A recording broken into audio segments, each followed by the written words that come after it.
Big yawn. Big yawn. I am here with Diana's babies. These are Petite Goldendoodles. And there are 6 of them. And look how dark they are. Diana is a blonde. So I always expect anywhere between a blonde, peanut butter, and some reds, but we got a lot of dark reds in here. So, and also we have 5 little boys and 1 little princess. Yep, 1 little princess. So I'm gonna go through everybody for you. I do have picking spots available in this litter. I'm not sure if the girl is taken just yet, so I have to contact our owners on the list and just double check. But after I introduce them, I'm gonna go over my spiel of gender. So let's start with Fatty here. I love fat puppies. The fatty of them all is orange collar boy. Can we see you okay? My eyesight's not that great anymore. And he is a soft cotton wavy coat. Actually, everybody in this litter is a soft cotton wavy coat. That is still, this is a multi-generation litter, so it is still hypoallergenic, and not necessarily a term I love using, but meaning no shedding, less dander, better for people with allergies and asthma. So when we say hypoallergenic, that's what I mean. All right, so that was the biggest of the litter. Now we go to the smallest of the litter, and a super, super dark red with just a tiny, tiny white on the chin. Yes, are you cold? I'm sorry, No other white markings on this baby, but he is precious. Yes, you are. All right, next we have green collar boy, and he's another little chunk, but not as big as orange. Another dark, dark red. I know a lot of people were hoping for some blondes in this litter, and it just did not happen for us. All right, let's go on to yellow collar boy. He is the second to the smallest. Hi. Hi. And no, he doesn't have white on him, but he kind of has a little bit of a shimmer to him. Yes. Say, I'm pretty and I know it. I'm pretty and I know it. Now you have fluff on you. Get that yellow fluff off. And the last one here is our blue collar boy. Hi. Hi, baby. Yes. I would say yellow's probably, out of all of them, the lightest, yellow and navy blue. But everybody else is super, super dark, and they're still dark. And our one little girl, she's kind of in the middle size-wise. And here she is. See, I'm just a teddy bear. And these are the teddy bear looking ones. You just have to let their hair grow out. And you have to cut their bangs and not shave. No shaving right here. You can snip it a little bit, but don't shave it. Let it grow out. You're going to have that strange bang grow out time, but just let that go, because that is what creates that teddy bear look. Teddy bear, let's go ahead and talk about it. Two things that make a teddy bear. Number one is the poodle that is used in the lines. There are teddy bear poodles and French poodles. Teddy bear poodles tend to have a shorter snout, and French poodles tend to have a longer snout. Then it's the cut. You can make just about any doodle look like a teddy bear with cutting their hair a certain way. And that is not shaving. Please, oh my goodness. I look at these before and afters and I'm just like, ah! They're supposed to look shaggy. They're supposed to look like a teddy bear. They're, that's okay. Yes, you still need to groom them. You need to have somebody comb them out so that they don't have mats in their hair, and they need to have shorter cuts throughout the summer, maybe about a 3-inch cut. But that face is something that a lot of owners are learning to do themselves, and they'll just take the puppy in and say, Wash them, cut everything from the neck down, leave the face.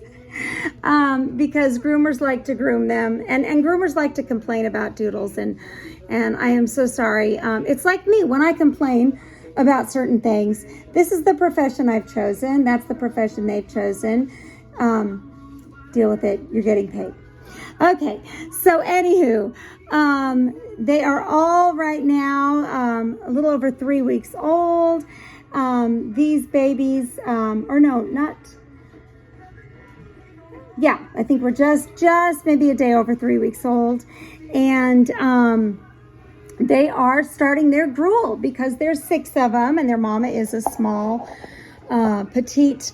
We are giving them their gruel. What is gruel? It is their first food. It is a puppy mush. It is a mixture of their premium puppy food mixed with a little bit of formula, a little bit of nutritional supplement, and then warm water, and we blend all that up to a nice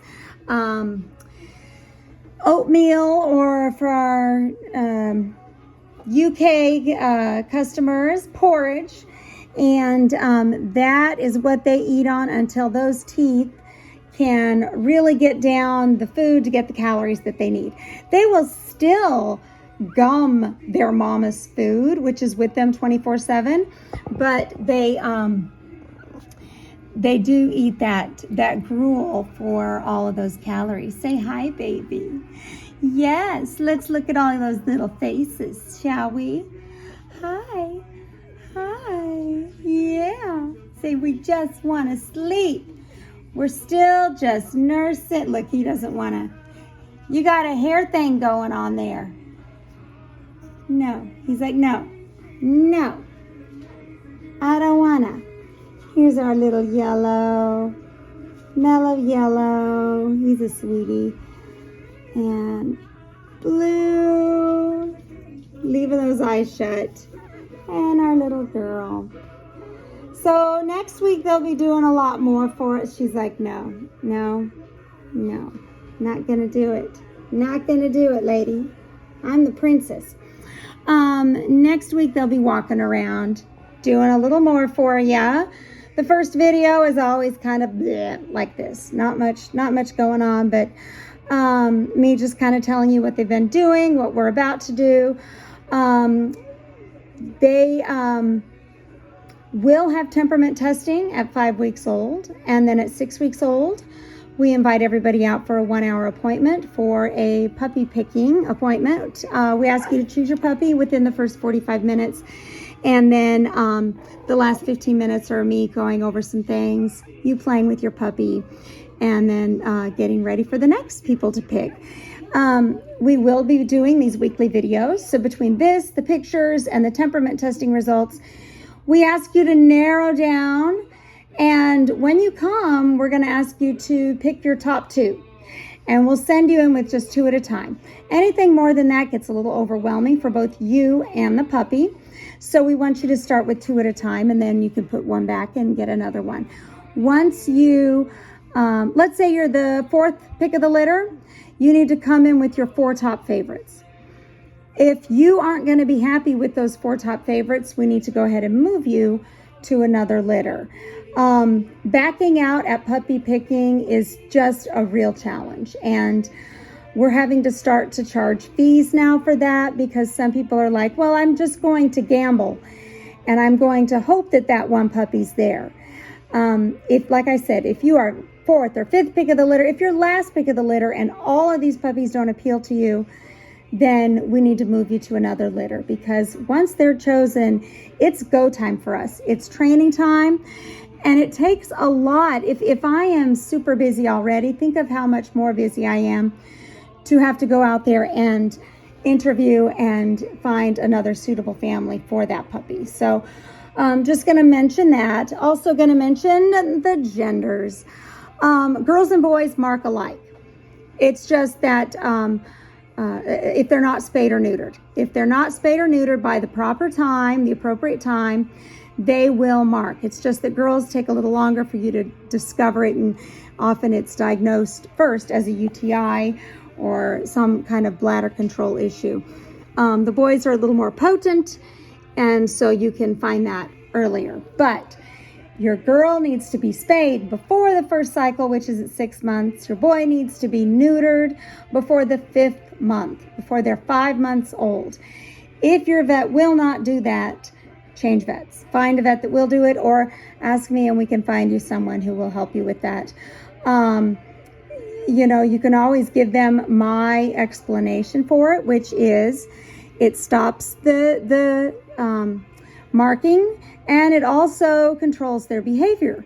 Once those hormones set in, especially for a girl, you can have aggression. So we, you know, always say, please do this. These are not standard size. Their bone growth is going to be just fine. Neutering and spaying at those times before the hormones does not impede any growth or health issues at all. You want to get that before the hormones set in, and unless you want to deal with the consequences of that action, our health warranty does not cover if you don't follow the guidelines that we recommend. So we're doing it for their health, your sanity, and we've been doing this a very long time, so we do know what we're talking about. So boys, the neutered male is generally the most docile. We have some awesome females as well, but if you're going into this thinking, and it's usually my older customer line that kind of goes with the, you know, well, my friend had a male who was neutered and still marked as territory because he has hormones. He was neutered too late. So that's it. I'm gonna get off my soapbox. You guys hear this enough. But we do have picking spots in this litter. Texting me is the best way to get a hold of me, and that is in the description box below. All right, guys, we're gonna let you go because this is probably boring. And I will see you guys next week. Bye-bye.